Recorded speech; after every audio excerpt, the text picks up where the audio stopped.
네, 안녕하세요.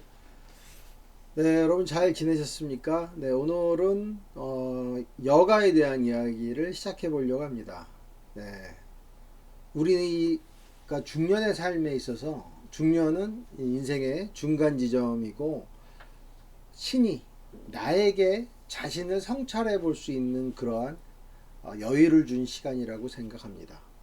중년 시기를 지혜롭게 살기 위해서는 무엇보다 중요한 것이 진실한 나의 모습을 만나는 것이 필요하다고 생각합니다.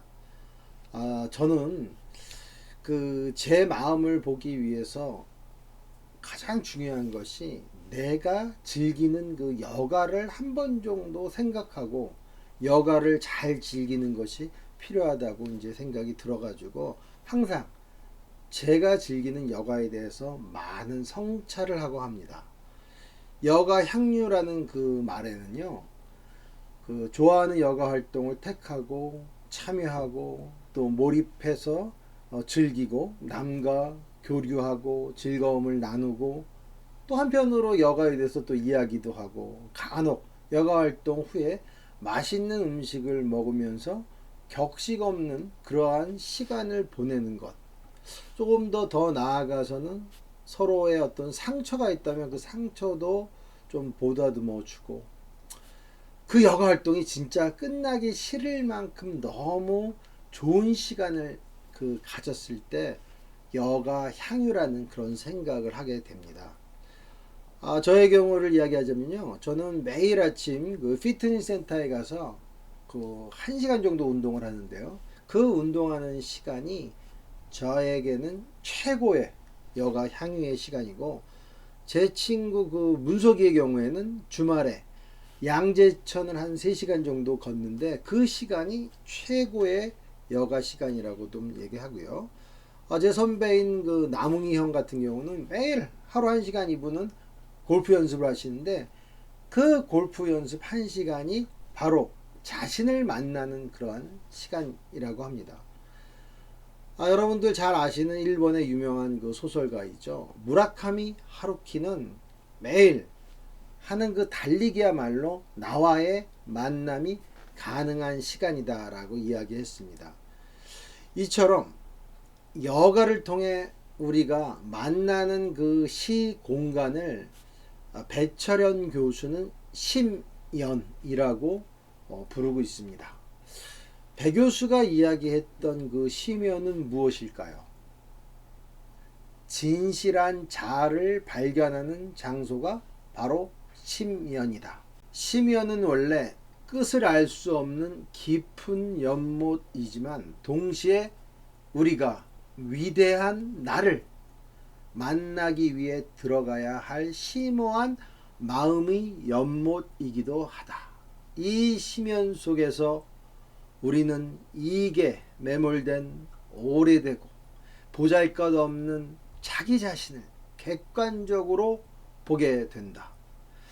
대부분의 사람들은 화살처럼 빠르게 지나가 버리는 세월 속에서 자신의 위치를 망각하고 남들이 세워놓은 기준에 따라 살기 쉽다. 이렇게 배철현 교수님이 심연에 대해서 이야기했습니다. 매일 또는 매주 정기적으로 임하는 그 여가 활동을 통해서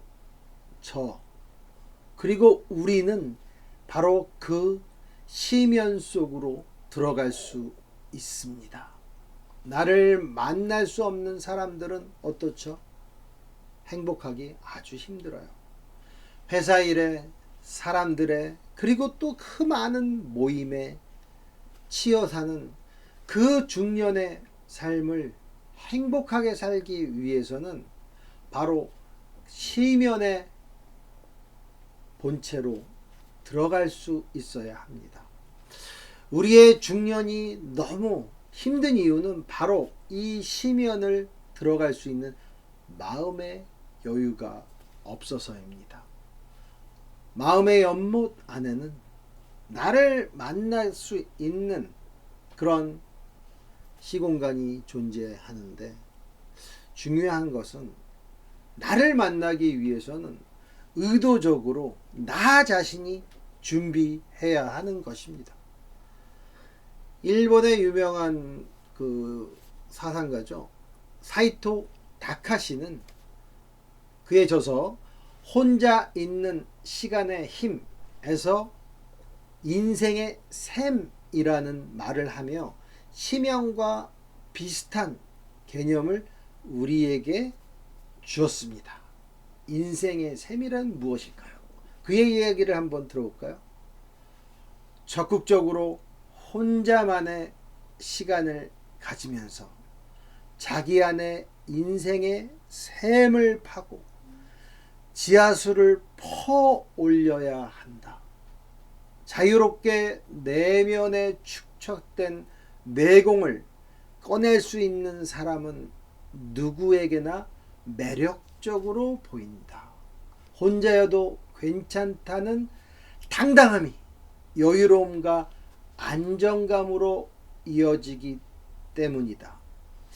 이와 같이 좋은 이야기, 인생의 셈에 대하여 사이토 다카시가 이야기했습니다. 혼자여도 괜찮다가 아니라 혼자이기에 괜찮다가 바로 답입니다. 혼자의 삶은 더 이상 부담감을 주지 않습니다. 사이토 다카시는 침잠이라는, 어떻게 보면 좀 어려운 말이죠. 이 침잠이라는 말을 좋아한다고 이야기합니다. 우리 물속에서 이렇게 잠수해 본 사람들은 아마 모두 다 경험이 있을 것입니다. 물 안에 잠수하다 보면 우리는 어느덧 그 고요 속으로 들어가게 되는 것이죠. 그 고요함 속에는 평화가 있고, 또 한편으로서 고요함과 동시에 우리가 무엇인가 내 스스로가 조용히 있을 만한 그러한 환경을 만날 수 있게 됩니다.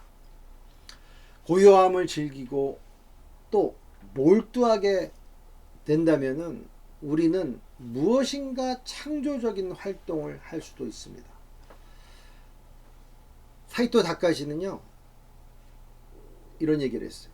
혼자 있는 시간을 잘 보낸다는 것은 자신의 세계에 침잠하여 자아를 확립한 후에 다른 사람들과 유연하게 관계를 맺고 감정을 자유롭게 교환할 수 있는 상태라고 이야기를 했습니다. 혼자 있는 시간을 향유하는 사람은 아주 크게 성장할 수 있습니다. 그 시간 동안에 자신의 세계가 만들어지는 것이죠. 내가 나의 세계를 만들기 위해서는 반드시 혼자 있는 시간을 가져야 합니다.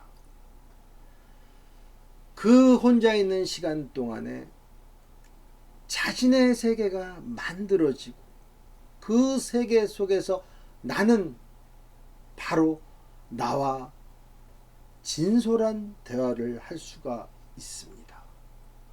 이를 통해 나는 누구인가? 어떻게 살아야 하나? 내가 지향하는 삶의 목적은 바로 무엇인가? 등에 대한 그 존재론적인 질문을 자주 던져야 사람은 성장하게 되는 것입니다. 혼자서 자신의 여가활동을 꾸준히 하는 사람은 아주 아름답습니다. 그는 또는 그녀는 매일 자신이 좋아하는 그 루틴의 여가활동을 통하여 나의 내면과 끊임없는 대화를 할 수 있는 것입니다. 나에 대해서 스스로 질문하고 그리고 인생에 대해서 성찰할 수 있는 사람은 내공이 강한 중년으로 다시 태어날 수 있습니다. 무라카미 하루키는 직업으로서의 소설가라는 책에서 본인이 어떻게 소설가가 될 수 있었는지에 대해서 이야기를 한 적이 있습니다. 무라카미 하루키는 1978년 4월달 진구구장에서 센트럴리그 개막전의 시합에 야쿠르트 스왈로우스와 히로시마 카프전을 보러 갔다고 합니다.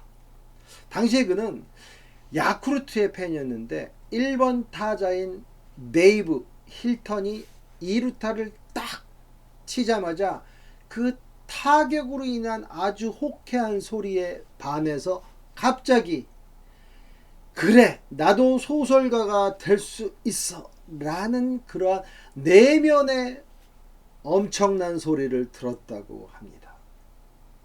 그때 그 감각에 대하여 언젠가 하루키는 이렇게 이야기했죠. 하늘에서 무엇인가가 하늘하늘 천천히 내려왔고 그것을 나는 두 손으로 멋지게 받아낸 듯한 기분이었습니다. 라고요. 그 시합 후에 그는 신주쿠의 기노쿠니야 서점에 가서 원고지와 세일러 만년필 2,000행짜리를 샀다고 합니다. 그리고 그날부터 하루키는 밤늦게까지, 당시에 하루키는 그 재즈 카페를 운영하고 있었습니다. 그때 그는 밤늦게 일이 끝나고 나서 가게 주방 앞 식탁에서 소설을 쓰게 됩니다. 거의 매일 새벽까지 그는 본인이 원하는 글을 썼습니다. 그러고 6개월 정도의 그 집필 활동 후에 그는 바로 그 유명한 바람의 노래를 들어라를 완성하고 이 소설로 인해서 그는 위대한 소설가의 길에 들어서게 되었습니다. 저는 하루키가 소설가가 된 것은 카페 문을 닫고 그리고 굳은 결심으로 하루도 쉬지 않고 그가 원하는 행위를 한 데에서부터 비롯됐다고 생각이 듭니다. 생업인 재즈 카페를 운영하면서도 그는 주어진 자유시간 동안 하루도 쉬지 않고 소설을 묵묵히 써내려갔습니다. 그가 마치 수행자의 수행을 한 것처럼 글을 썼기에 세계적인 노벨상 수상을 할 만한 그러한 능력이 있는, 물론 아직 노벨상을 수상하지는 못했지만 노벨상 소설가로 후보에 오를 만한 그러한 능력이 있는 뛰어난 소설가가 되었다고 생각이 듭니다. 수도승처럼 앞이 보이지 않는 그 칠흑과 같은 밤에 무조건 앉아서 인고의 시간을 보낸 그 소설가 무라카미 하루키에게 저는 박수를 보내고 싶습니다. 바로 그를 소설가로 서게 한 것은 그 혼자 있는 힘, 혼자의 여가 활동을 즐겁게 즐겼던 그 정신에서 비롯된다고 생각이 듭니다. 마음이 연못에 들어가기 위해서는 버리는 지혜도 필요합니다. 장자는 낙출허라는 말을 했습니다. 아름다운 음악 소리는 아주 가득 찬 데서 나오는 것이 아니라 바로 비운 상태에서 빈 데서부터 비롯되기 때문입니다. 마흔에는 자신의 여가 시간을 확보하기 위해서 어느 정도는 마음의 짐을 버리는 정신이 필요합니다. 나의 여가 시간을 갖는다는 것은 바로 비우는 데서 시작합니다. 장자가 말했던 낙추러를 내 삶에서 끌어올 수 있는 사람은 인생을 성공적으로 살 수가 있습니다. 문태준 시인은 느림보 마음에서 이런 말을 했습니다. 덜어내는 것은 참으로 어려운 일이다. 그러나 마음에도 소식이 필요하다. 덜어내는 것이 가장 번창하는 일이다. 입에서 말을 덜어내면 허물이 적어진다. 덜어내는 일이 보태는 일보다 어렵지만 덜어내는 일이 나중을 위하는 일이다 라고 말입니다. 이 문태준 시인의 이 말은 저는 적어놓고 제가 말로 상처를 받거나 혹시나 남한테 상처를 줬을 때 한 번씩 꺼내보곤 합니다. 마흔에는 말을 할 때도 장자가 말한 낙추러의 지혜가 필요합니다. 장자는 낙추러 외에도 심재라는 말을 중요시 여겼습니다. 심재란 마음의 가난함을 말하는 것입니다. 일부러 마음을 굶기는 것이 장자는 좋다고 말했습니다. 왜 마음을 가난하게 해야 할까요? 마음에 욕심이 가득 찬 사람은 결코 행복할 수 없습니다. 내 일과 나의 짐을 결단코 내려놓을 수 없기 때문입니다. 그리고 지금 나가서 진정으로 나한테 필요한 여가 활동을 할 수 없습니다. 그런 사람에게 바로 필요한 것이 장자가 말한 심재입니다. 저는 중년 이후 낙추러를 제 삶에도 적응해 보려고 많은 노력을 하고 있습니다. 가득 채우기보다는 조금 비우고 또한 그런 비움을 즐기고자 합니다. 저도 먹는 것을 상당히 좋아하지만 식사 시간에도 조금 비우려고 노력하고 마흔이 넘어 지인들과의 어떤 식사 시간에서도 또한 70% 정도만 먹고 와인도 한 잔 정도를 마시며 즐기고 그리고 제가 이야기하기보다는 남의 이야기를 들어줄 수 있는 그런 지혜를 갖기를 소망하며 살고 있습니다. 중년에 내가 말을 많이 하는 것이 아니라 남의 이야기를 잘 들어주는 그러한 삶이 바로 장자가 말한 낙출러의 정신을 내 삶에 적용하는 것 아닐까요? 네, 오늘 여러분들과 마음의 연못이라는 이야기로 여가에 대한 이야기를 나누어 보았습니다. 우리 삶이 힘들고 어려울수록 여가 활동이 중요합니다. 그 여가 활동으로서 우리는 시면에 들어갈 수 있고 그 시면 속에서 나는 멋진 나와의 대화가 가능합니다.